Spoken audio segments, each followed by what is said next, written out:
चीज़ों को समझे कि उत्प्रवास और आप्रवास। अब जो है प्रवास के कुछ परिणाम हैं जिन्हें हम देखेंगे। प्रवास का परिणाम अर्थात जो है लोग जब एक जगह से दूसरी जगह जाते हैं तो उसे जो है वो नए नए चीज़ों को सीखते हैं, नए माहौल में जाते हैं, नई परंपराओं को सीखते हैं, नए चीज़ देखते हैं, नए जगह जाते हैं, नए काम करते हैं। तो इस आधार पर जो है बहुत सारे परिणाम हमें देखने को मिलते हैं, कुछ सकारात्मक तो कुछ नकारात्मक। तो अगर हम प्रवास के परिणाम की बात करें, प्रवास के अगर परिणाम की बात करें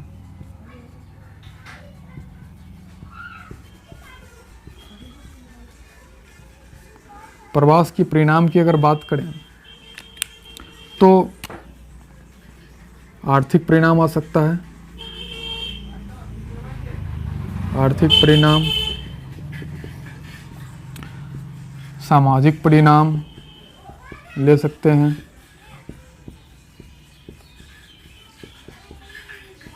सामाजिक परिणाम ले सकते हैं, जनानकीय परिणाम ले सकते हैं,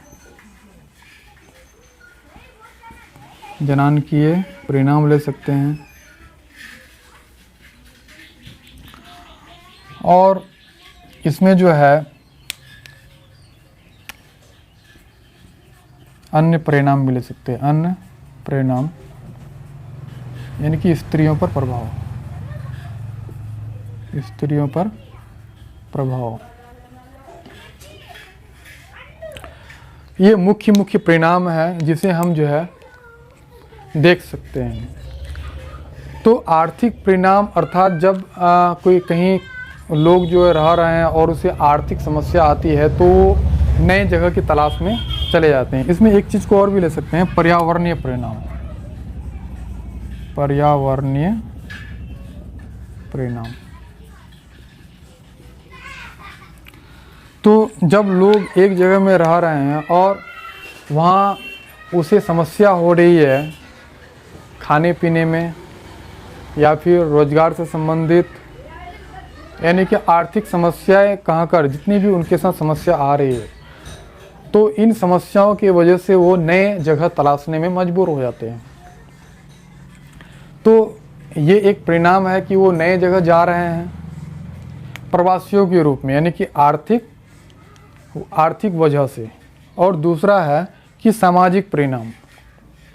सामाजिक परिणाम जो है जब लोग एक जगह से दूसरी जगह जाते हैं तो नए समाज में ये जो है कदम रखते हैं, नए माहौल में कदम रखते हैं। तो इस दौरान जो है उसको नए संस्कार और नए संस्कृति से वो जो है अवगत होते हैं। तो इनका जो है दो पहलू हो सकता है, एक सकारात्मक दूसरा नकारात्मक। तो जब ये नए समाज में नए जगह जाते हैं प्रवासियों के रूप में तो नए नए जगह नए नए चीज़ों को सीखते हैं, ये नए काम को सीखते हैं। तो इनमें कुछ बुराइयां और कुछ अच्छाइयां भी है कि लोग अगर अच्छे माहौल में आ गए तो जाहिर सी बात वो अच्छा कर जाते हैं। और उन्हीं समाज में खासकर हम नगरों में देखेंगे, शहरों में देखेंगे कि उन्हीं समाज में कुछ लोग ऐसे हैं जो ड्रग्स का इस्तेमाल करते हैं, दवाइयों का इस्तेमाल करते हैं नशे के तौर पर, और तरह तरह की जो है नशीले पदार्थ का उपयोग करते हैं। तो कहीं न कहीं जो है हमारे यहाँ से जब लोग जाते हैं या फिर प्रवास के तौर पे लोग जाते हैं तो वो कहीं न कहीं इस चीज़ का जो है उसको भी लत लगता है या फिर वो इस चीज़ में शामिल होते हैं। तो ये एक बुरा परिणाम हम देख सकते हैं। और दूसरा नकारात्मक पहलू पर देखा जाए तो जब इतनी बड़ी संख्या प्रवासी के तौर पे जो है अन्य राज्यों पर जाते हैं तो कहीं न कहीं उसे रहने में बहुत ज़्यादा तकलीफ़ होती है। अब वो फ्लैट में तो रह नहीं सकता है, तो उसे कहीं न कहीं नए जगह या फिर नए स्थान का खोज रहता है। तो ऐसे में वो गंदी गंदी बस्तियों का निर्माण कर लेते हैं जिसे हम लोग स्लम कहते हैं। तो 2001 के आंकड़ों के हिसाब से जो है बिहार और उत्तर प्रदेश से जो है लगभग 26 लाख और बिहार से जो है 17 लाख लोग जो है नगरों की ओर प्रवास किए। और ज़्यादातर लोग जो कहाँ गए, महाराष्ट्र गए। कहाँ गए? महाराष्ट्र, पूर्वी महाराष्ट्र जिसको बोलते हैं, जिसको हम लोग उत्प्रवास भी बोल सकते हैं।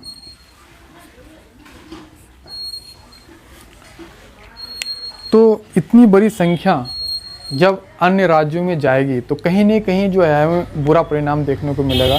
खैर लोगों को शौक़ नहीं है जो वो प्रवास करे, कहीं न कहीं उनकी मजबूरी रही होगी, लेकिन इतनी बड़ी जनसंख्या अन्य राज्यों में जाना